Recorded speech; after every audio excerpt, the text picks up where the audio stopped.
Hey guys, today we're taking a look at the node panel from Aegis Kinetic Group.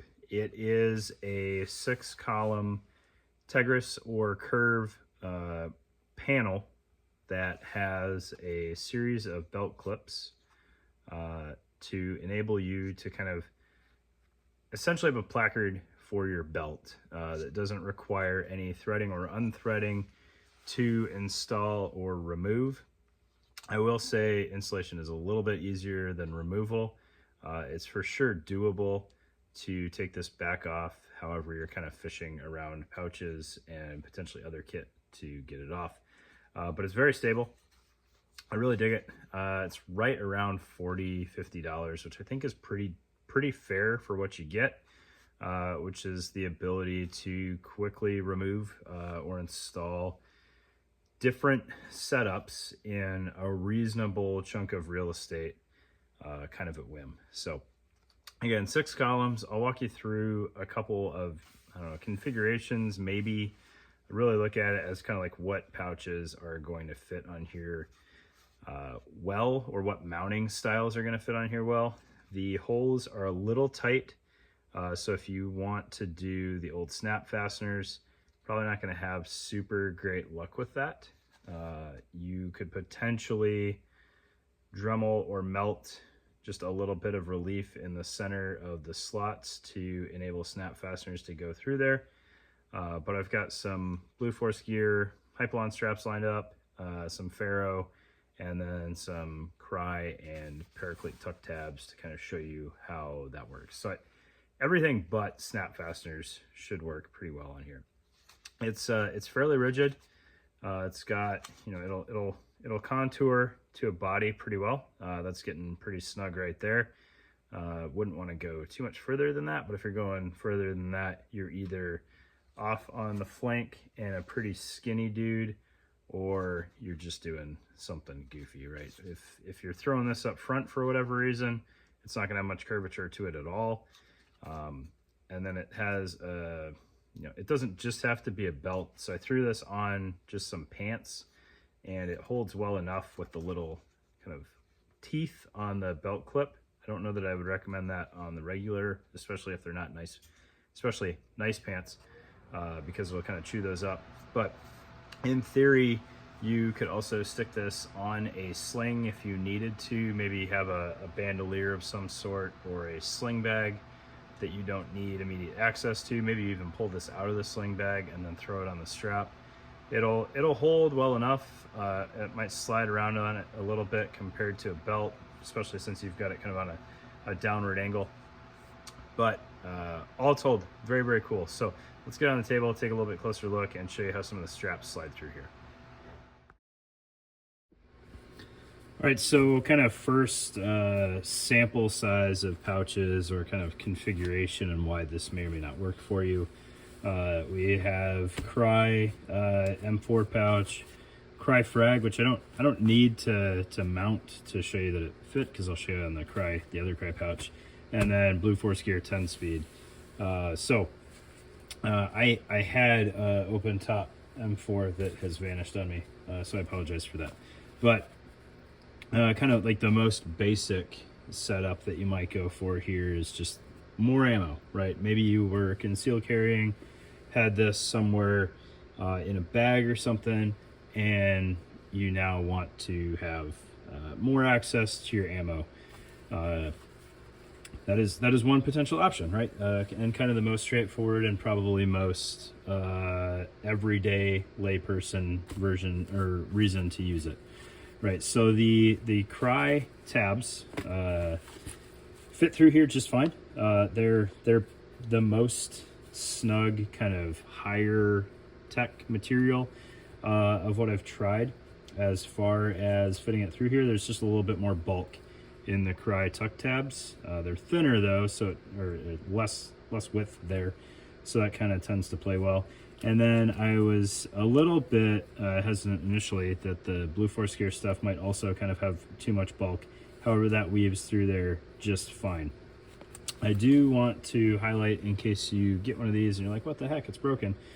The last kind of center portion of the pals here, this end is kind of free floating. And at first glance, you're like, well, that is going to hurt my stability.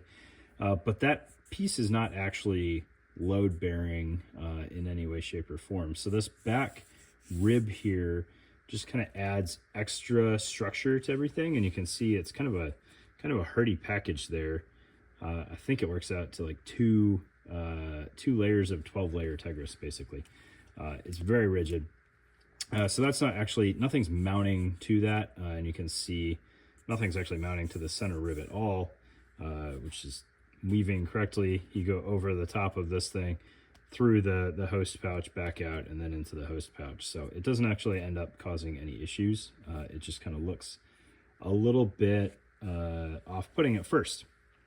But it does have kind of a hidden benefit, though, that when you throw this on your belt, depending on how everything lines up, and I don't know that you could really game this intentionally, but when you clip it onto your belt, it may just land in a place where this end or the other end, or potentially both, can kind of tuck behind a belt loop to anchor this side to side, or keep it from rotating too far one direction. I don't know if that was intentional or a happy little accident, but it kind of works out well if luck is on your side, and that's how that kind of lines up. All right, so I'll take these off. I'll pause for a second. I'll get the next set on, and we'll kind of talk about another reason to potentially run this thing. All right, so second kind of notional setup here is showing off the ferro straps, which no issues at all. Those are actually a dream to weave through there because they are so thin. Ferro straps, if you like to try to cheat on weaving pouches, definitely don't recommend that. These things are slick going through here. You don't have any kind of that Hypalon grip that you do with BFG pouches or cry pouches. And if you don't weave this correctly, it's going to go all over the place. If you do weave it correctly, no worries at all, because it's totally functional. It's slick and really easy to thread. And then I was a little bit hesitant with the Paraclete style tuck tabs with this. I don't quite know the purpose of the ribbon coming off of those straps. I can't explain it. It kind of a pull tab for your tuck tab, kind of locking mechanism, a little bit of both.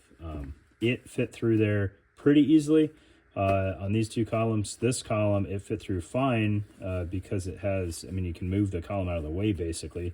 The ribbon just caught on the open end as I was weaving it, but no issues there. What is an issue, and this is not a fault of the product at all, is just this Paraclete knockoff pouch here is too wide for this configuration, so it's kind of hogging up space there. But this is kind of the other kind of end of the spectrum on why you might use something like this. So, you know, maybe you've got your normal setup that is a patrol belt, or your, I don't want to say concealed carry because that doesn't make a ton of sense in this situation, but more of just like a day-to-day regular tools belt. And then you need to throw on something a little bit more aggressive. So we got a triple flashbang, or in this instance could be 40 mic, and then the ferro large GP. So maybe you've got some charges in there, breaching tools, potentially even a launcher to go with the 40 mic if you're using it for that as opposed to flashbangs. And then you slap that on your regular setup. You got to have some free space on the belt, obviously. But then you have kind of immediately changed your mission set with this panel, which is really what I think it is kind of most geared towards, as opposed to plussing up concealed carry. Not that it's not great at that either. It'll work out really well. But this setup also kind of helps articulate my stance. It's easier to put on than it is to remove. So you can see the ends here are pretty well obscured by the pouches that are on there. Both of them are kind of overhanging. Their geometry extends beyond the mounting, especially on the Paraclete, a good bit. So while installing this on your belt, you kind of have the luxury of essentially this view as you drop it down on your belt, and you can get your fingers behind there and kind of open it up to set it on the belt and get it in there. When you're taking it back off, it's snug up against your body, and the belt clips are a little bit more obscured. Right? I do think there's workarounds to that, potentially tying a pull tab of sorts to kind of where these connect, and then having that running up the top there so that you can grab it and kind of help start pulling that away from your belt a little bit. But all told, it works exactly as designed. And the more kind of radius you bring this around, the more rigid everything is, and it's not going to try to pull away from your body. It's not going to wobble around very much, especially if you have the appropriate size belt. So again, this one is 1.5. Don't know if there's future plans for larger belt sizes or larger or smaller footprints. That's obviously totally up to Aegis Kinetics to come up with, and whether or not he wants to do it. Works exceptionally well for what it is. I was loaned this one. I'm for sure going to buy one from the next batch, if not two. I think it's a really cool capability and just kind of fun to play with. So thanks for your time, guys. I know it's just a Molly panel, a PALS panel. Probably ran a little bit long, but I appreciate your time and I appreciate your viewership. Thanks.